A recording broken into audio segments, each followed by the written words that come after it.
Doc, from where you sit, would you say that the president has kept his promise? Yes. Good morning to your viewers. I think that I want to begin by commending the president for setting up the action items. I think it is a good thing for our governance. And sometimes we miss the forest for the trees. Whether he was able to do all of them or not, it is a good development. And I hope that future presidents will do something like that because it focuses our attention on governance.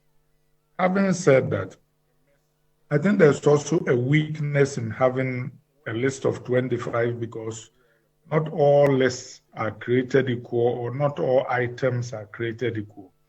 So you can fulfill a lot of things on the list and then miss major ones and in practical terms still not be able to meet the requirements. So in my view, some things have been done, assembling the cabinet, publishing the code of conduct, national economic dialogue, all those are good, but there have been major omissions. Those are debatable. I don't, for example, think that enough was done on the 24-hour economy. I don't think enough was done on Galamsey. I haven't seen much done on vigilantism with people going to die in Obuasi, the way security agencies have been arresting people, unresolved crimes, maybe yes, some beginning. So, and then one of the big failures, state-owned enterprises reform, in my view, have not been done. So I think that there has been progress. I would say that the president will get a passing grade, but it's a bare pass. But I want to encourage him and then our political actors not to think that this is a gimmick. It is a good thing to have something like this around which we can talk. I wish that the president, maybe in his address, had been more candid about some of the failures. And instead of, I think that he was a little too defensive, trying to give the impression that everything has been done. A lot of things have not been done, and some of the things maybe are beyond his control. And of course, there are things that were not on the list that hopefully we'll have a chance to discuss that have surfaced and been either addressed to his credit or not been addressed to his discredit, and all those things must be reviewed. And I think that listening to the opposition, I think sometimes it has been a bit too negative. I think we need to take a more nuanced approach. So in my view, yes, it is a good initiative too. Some effort has been made. And three, he just gets a bare passing grade rather than excellent grades in terms of delivering on those promises. But overall, it is a good development in our governance.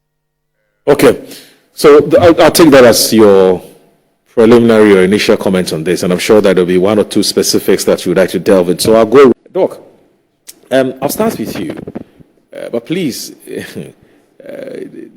no matter which aspects of the promises that have been made, which you would want to look at more specifically, I'll be very happy if you can look at the code of conduct as well, which is actually the third that the president promised. And the code of conduct was launched on Tuesday, and I've read it quite copiously, and I have my own thoughts, but I'll pick your thoughts as well. But before you go ahead, let me just say that 0249-155-646, 0249-155-646. If you have any thoughts that you want to share with us, please feel free to send it to the number 0249-155-646. This is Inside Pages on Metro Television. Doc, so which of the promises, after glancing through, would want to pick on and share your thoughts on?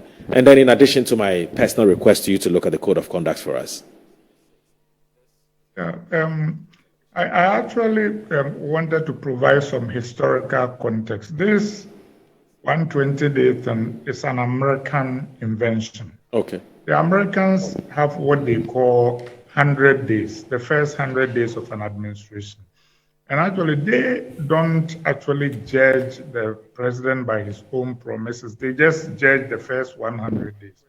And that has become kind of de rigueur or a formality because it is alleged that in, let's say, the last maybe century, the two most successful administrations were the ones by FDR after he assumed the presidency in 1933 and Ronald Reagan after he assumed the presidency in 1981. And the judgment is broad. The idea is that a presidency that has successful first 100 days generally is a successful administration in general. I think, though, that in the Ghanaian context, even though President Mahama made his own specific promises, governance is such that we shouldn't just restrict ourselves to whatever promises he made. We should look at the entirety of his first 120 days of administration. And judging that, I think that it is a good initiative. It is not a gimmick. But I think, like some of the speakers have said, there was a little bit too much of a defensiveness and a desire to assert unrealistically that he fulfilled all the promises. Having said that, let me see if I can light a little bit on the code of conduct. And by the way, in my view, the biggest failures were failure to reform the state-owned enterprises. I don't think enough was done on vigilantism, and I don't think there was enough of a reform on the security agencies. On the code of conduct, I think it is a good thing that he put out, but I am unhappy with the code of conduct because there are a lot of ambiguities. And of course, it begs the question about how a code of conduct relates to our laws. So, for example, the president says that if somebody is giving you a gift, you can accept it if it is less than 20,000. Would that be a month? Would that be per week? Would that be daily? And of course, once we introduce the concept that a minister of state can accept gifts, then under what circumstances can they accept gifts? I remember that maybe nearly 30 years ago, late J.H. Mensah engaged a group of us who were young men about what he called payola. And it was about gift giving and contract awards, that you give contracts and people give you gifts. And then he said, subsequently, are you influenced by the gifts? So I think that the code of conduct should have been situated in law. So, for example, if somebody does not declare their assets, there should be specific punishments that the president does not just pull up. There should be constitutional stretches for such breaches.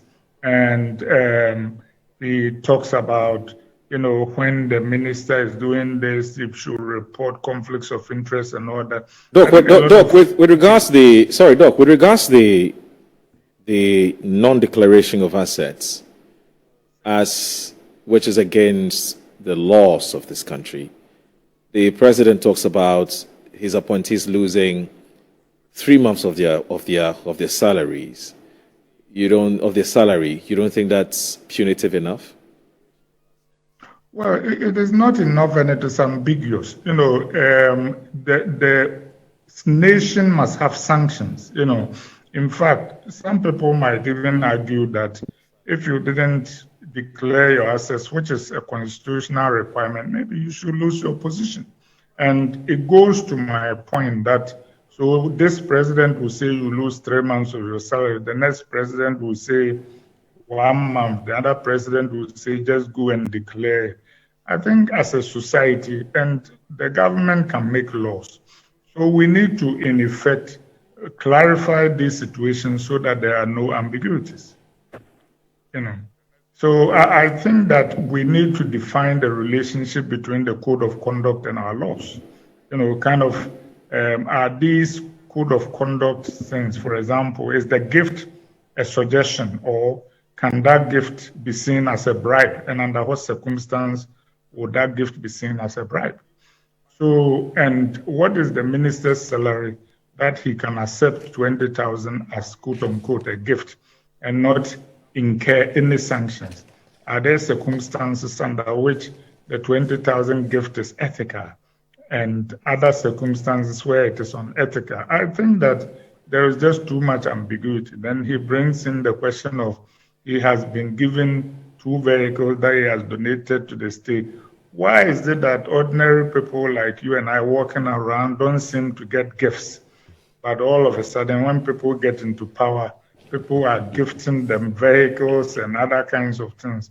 Are they doing that just because they did it at random and then His Excellency John Mahama's name came up and he says, let me go give him a gift? Or do they have some motive for giving the gifts? I think that we need to have clarity and we need to reduce ambiguity in such situations. Hello, Doc. The explanation that we have received so far with regards to this very, very valid and legitimate question you're asking, which is why gift the president, whatever it is. And we're told that these companies we're talking about are trying to promote their brands. And so, of course, the president is primus inter pares, that we know the president, he's the president. So, if the president drives their vehicle, the president, by and large, would be advertising and promoting those vehicles for them. So they give these vehicles to persons whom they believe have such large followings, big followings, massive followings, in order to market or to promote their brands for them. And that's why they gave it to the president.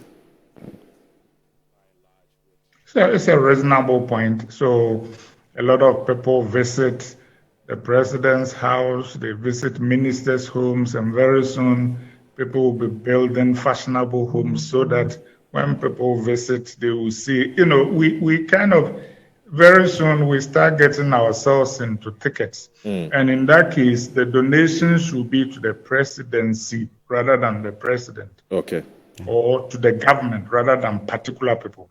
In which case it means that there is no ambiguity about it. But I take your point. I'm just saying that these code of conducts must be situated in our laws so that they flow seamlessly from and to our laws. So people who are in office should know what is it that is required of them, and that when these things are breached, they also ought to be accountability. So talking about accepting gifts and others, I noticed that in the past, which is not the subject of what we are discussing here, members of parliament have accepted gifts or envelopes, even sometimes from government departments, in order to do government business. Where would that fit into our code of conduct? Or is it that the president is not interested in, what do they call it, dealing with parliament? And of course, I hope we'll come to that. But as part of the petition for removal of the Chief Justice, talking about code of conduct, there is allegations that she opted to use official travel policy in the case of private travel. Would that be code of conduct or would that be breach of laws? So I think there ought to be clarity. And I also think that people who are in leadership ought to be exemplary. And I think that the president's goals are good, but these things ought to be grounded in our law so there will be no ambiguity. Okay. Now, if you look at 1.3 in the Code of Conduct piece of documents, it talks about public service and good governance. It talks about civility, courtesy, and restraint. And as public service, it says public service and good governance cannot function effectively without courtesy, respect, and civility.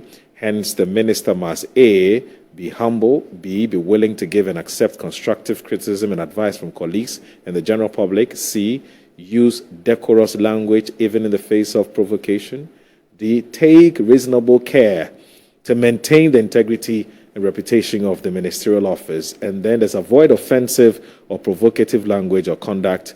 There's conduct himself or herself with dignity and refrain from engaging in acts of rudeness and disrespect. What do you think? They are all good goals. The problem, though, is that a lot of these things, when you get them into practical space, don't mean much. You realize that maybe we don't have time to talk about the healthcare system, but the Minister of Health has been going around and having unannounced visits. And from the information I have, when he went to Tamale Teaching Hospital, for example, he engaged leaders of that institution. A lot of people think that his language was not very admirable or decorous. And he got into very heated arguments with them. The physicians there thought that I don't have it. His language was really put down to a lot of the people there. Of course, he would have said he was demanding answers to questions. So these things are good in the abstract, but they must be judged in real life situations. All right, Doc, please hang in there.